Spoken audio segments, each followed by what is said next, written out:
Bonjour, aujourd'hui à l'émission, nous vous parlerons du nouveau plan de gestion des matières résiduelles pour les MRC de la Métis et de la Matapédia. Mais tout d'abord, l'approche de la fin de l'année scolaire, ça signifie également le retour des examens de fin d'année. Période parfois stressante pour nos enfants et avec raison. C'est une source de stress assez importante. Fort heureusement, Carole Houdet de Coup de pouce scolaire vient nous en parler aujourd'hui. Bonjour. Bonjour.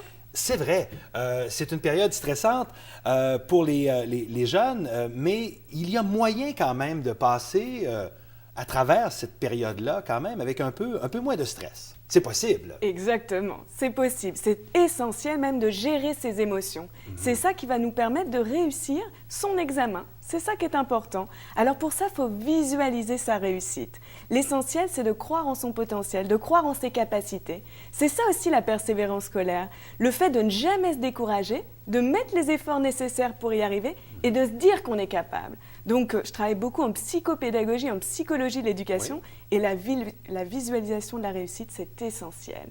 Mais malgré la visualisation, il y a quand même un certain stress, parce que pour beaucoup de jeunes, on se dit que la réussite de l'examen, c'est la réussite de notre année scolaire. Donc, on se doit, et c'est à ce moment-là que la pression devient très forte.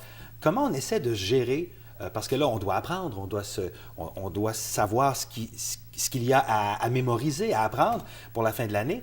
Comment on peut essayer de passer à travers ça? Parce que là, on dit de visualiser, mais est-ce qu'il faut se donner certains trucs supplémentaires? Oui, il y a des méthodes de relaxation également pour apprendre à bien respirer par le ventre. Et le rôle des parents est primordial aussi pour sécuriser, calmer et rassurer son enfant au quotidien. C'est essentiel de lui dire qu'on croit en son potentiel. Donc on peut avoir des discussions positives et constructives avec son jeune. Et c'est ce sentiment, justement, ces efforts, ces engagements au quotidien qui vont leur permettre d'avoir un sentiment d'efficacité personnelle. Et c'est vraiment ça, apprendre à gérer ses émotions, croire en son potentiel, c'est essentiel. Juste avant l'entrevue, vous m'avez mentionné que le stress, ce n'est pas nécessairement un frein à la réussite d'un examen.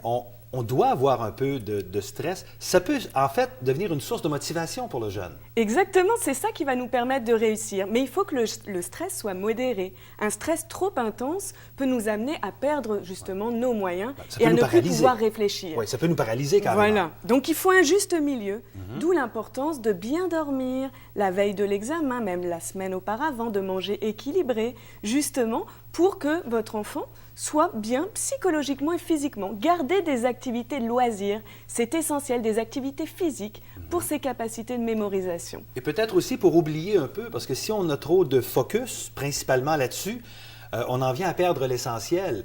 Et j'imagine qu'il y a une méthode aussi pour se préparer à l'examen, mais un peu avant, pas seulement la veille. Voilà. Il y en a qui font ça la veille, et ça, ce n'est peut-être pas une bonne idée. Non, parce que réviser la veille, c'est vraiment une mémorisation à court terme, et le lendemain, on a tout oublié. D'où l'importance de réviser régulièrement, de se faire des fiches récapitulatives des connaissances, des fiches de synthèse, des cartes d'idées, ce qu'on appelle des cartes d'imagerie mentale. C'est essentiel de se poser les bonnes questions et de ne pas passer d'une matière à l'autre, parce que c'est vrai qu'un travail interrompu, c'est chronophage, c'est-à-dire que ça va nous permettre, on va mettre 4 fois plus de temps à retenir les informations si on passe d'une matière à l'autre. Donc, ce qui est important, c'est de faire des listes détaillées avec des objectifs atteignables pour hiérarchiser les priorités et les anticiper.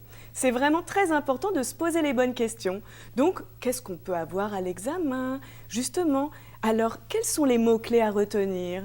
C'est vraiment ça qui est important, et combiner les différentes approches pour une mémorisation à long terme.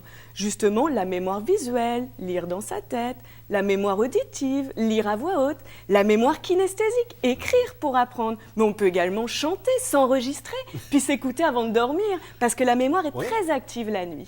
Est-ce qu'on peut dire que chaque jeune pourra peut-être trouver sa propre recette? Il n'y a pas qu'une seule recette, en fait, pour arriver à réussir un examen.